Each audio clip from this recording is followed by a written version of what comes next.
America intends to go on sending us planes, although her own need now is great. That's splendid, say you. But our Ministry of Aircraft Production alone can tell us whether British factories are producing the increased number of planes required to relieve the sudden strain thrown on American aircraft industries. An even bigger speed-up both sides of the Atlantic has got to take place. These are bomb racks going into position on newly assembled American planes fresh out of their packing cases.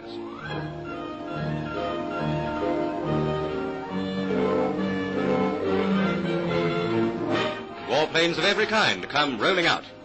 Here's one of the famous flying fortresses. At Douglas Boston, Glenmartin Baltimore, Fort Sikorsky, Stinson 049, Pitcairn Auto Gyro, Fairfield 41, and a Curtiss Mohawk. Useful Christmas presents from our ally. Fast-flying American-built Bostons make another low-level attack on the continent, swooping in waves over French rooftops to attack the German-operated Dana Steel and Engineering Works near Valenciennes.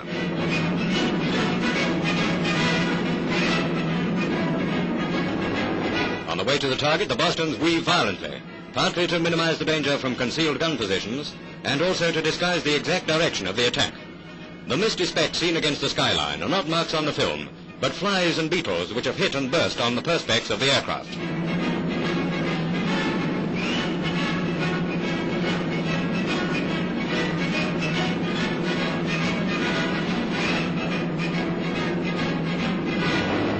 And now for the placing. Here's what they came out to do.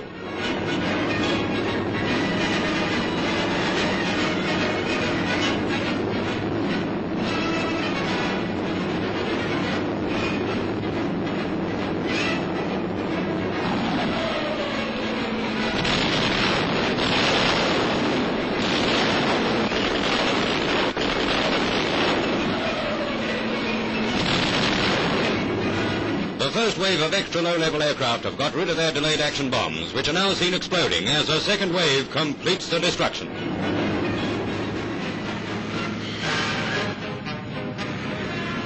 The Bostons of Bomber Command are off on a tea party over northern France.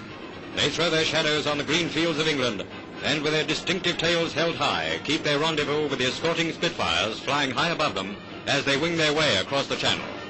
The target is Abbeville Aerodrome. An interesting point of the actual attack is the fact that when the bombs explode, you'll see a clearly defined ground wave. It's this wave that is so enormously destructive when bombs fall in built-up areas. Now watch center right.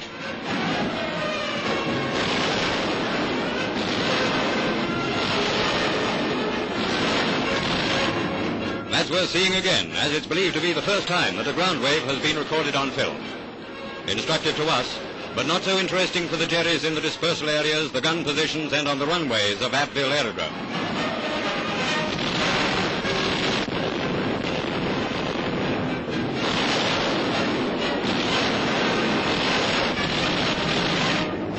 RAF crews sum it up as a piece of cake.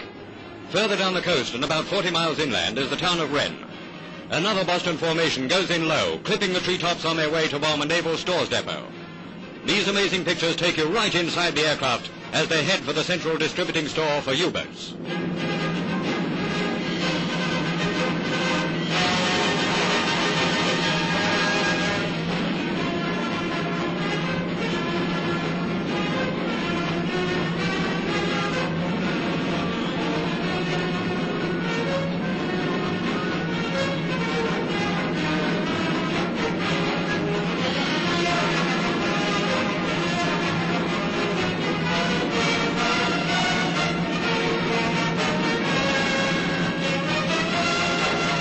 These buildings rushing towards us are what the briefing officer told them to look out for.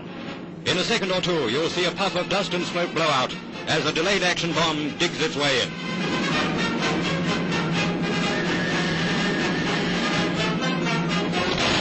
A second wave of Bostons is attacking with instantaneous bombs from several hundred feet.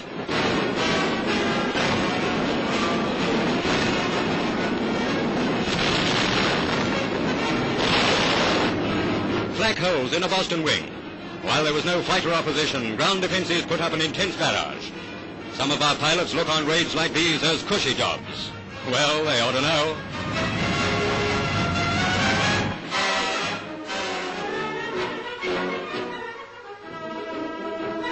the start of an American air operation in Tunisia. The chance for U.S. bombing crews to shift a bit of scenery, which, according to the map reference, Rommel is using as a hideout for tanks and lorries. As yet, there is no society for the prevention of cruelty to jeeps, feats, or battle wagons.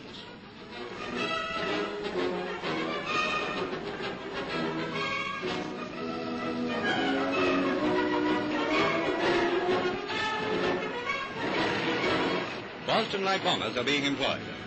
The target will be easily identified by the acres of trees growing in an olive grove.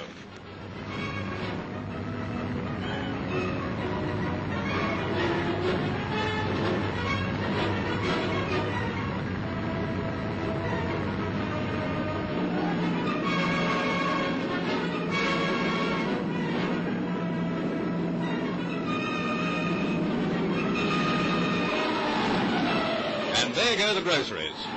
In a moment, you'll see the target with its orderly rows of olive trees, so soon to become a salad of Africa Corps equipment mixed with plenty of olive oil.